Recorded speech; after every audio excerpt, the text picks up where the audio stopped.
Saudara-saudari yang terkasih, kita jumpa lagi dalam Pelita Hati hari ini, Jumat tanggal 6 November 2020, hari biasa dalam Pekan Biasa yang ke-31.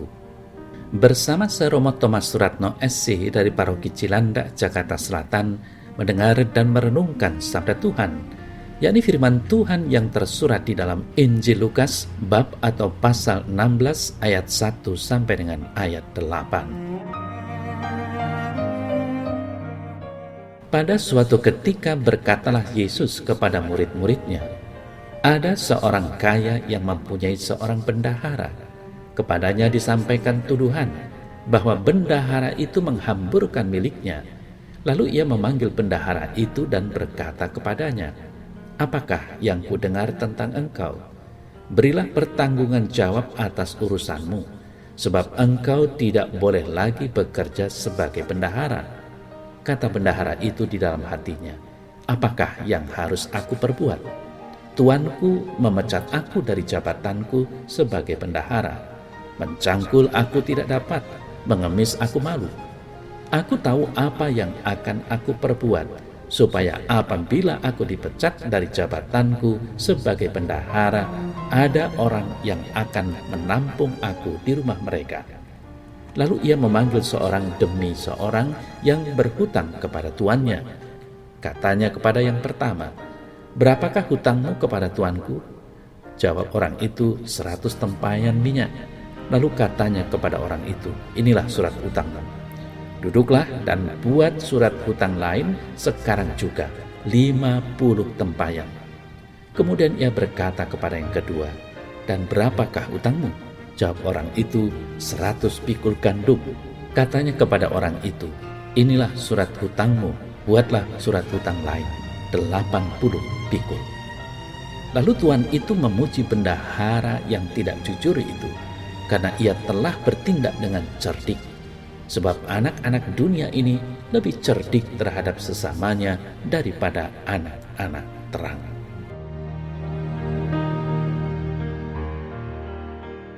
Saudara-saudari yang terkasih, dimanapun dan kapanpun, ketidakjujuran merupakan sebuah tindakan yang tidak benar. Setiap orang dipanggil untuk bertindak dan berkata-kata secara jujur. Secerdik apapun seseorang, tindakan ketidakjujuran selalu tidak dibenarkan. Kesalahan dan dosa bukan pertama-tama apakah terbukti atau tidak terbukti, namun dari tindakan dan kata-kata itu sendiri sudah menjelaskan apakah jujur atau tidak. Dalam dunia pengadilan, sebuah tindakan baru akan dikatakan salah apabila bukti-bukti fisik menunjukkan demikian. Jika tidak ada yang bisa membuktikan, tindakan pembunuhan belum tentu menjadi sebuah kesalahan. Saudara-saudari yang terkasih, perumpamaan tentang bendahara yang tidak jujur mau mengajarkan kepada kita bahwa secerdik dan secerdas apapun tindakan bendahara itu, di mata tuannya ia tetap sebagai bendahara yang tidak baik dan harus dipecat. Dari warta Injil hari ini kita belajar bahwa tujuan yang baik tidak menghilangkan cara yang baik untuk mencapainya.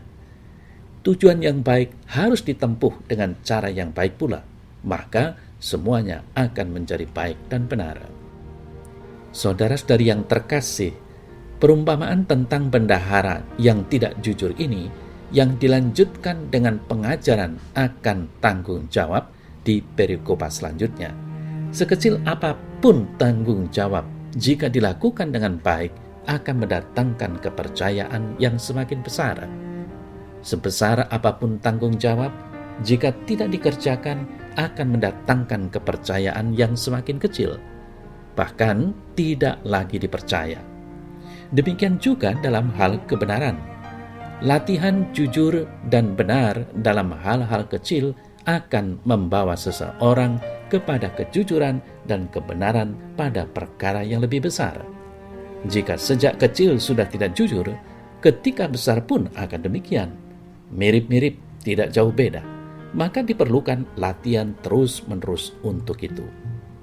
Saudara-saudara yang terkasih, Pengajaran hari ini dibungkus dalam kerangka pengajaran kepada para murid. Seperti yang Yesus katakan, menjadi muridnya berarti harus siap membenci orang-orang yang bahkan paling dekat, memikul salib setiap hari dan mengikutinya.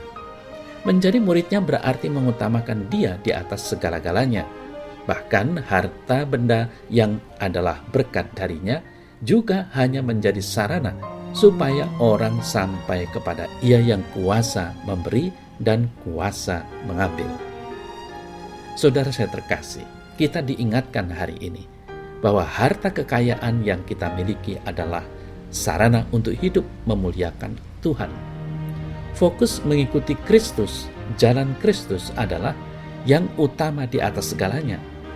Yang tidak fokus akan sangat mudah menjadi barisan orang-orang dursila yang jahat dan menjadi laskar pendosa Mamon. Pertanyaannya adalah, mau menjadi tentara Mamon atau laskar Kristus? Mari kita mengendalikan Mamon, bukan kita yang dikendalikan oleh Mamon. Kita dipanggil untuk semakin memuliakan Tuhan dan mengangkat manusia dengan kekayaan yang kita miliki, entah kapital budaya maupun kapital ekonomi. Ya Tuhan, aku bersyukur atas kelengkapan hidup yang boleh aku nikmati. Ajarilah aku untuk mampu membantu orang lain, menikmati dan mensyukuri hidup mereka. Semoga karena kesadaran menjadi murid-Mu, aku berani menolong sesamaku. Ajarilah aku agar aku mampu untuk menjadi murid-Nya yang setia sampai akhir. Amin.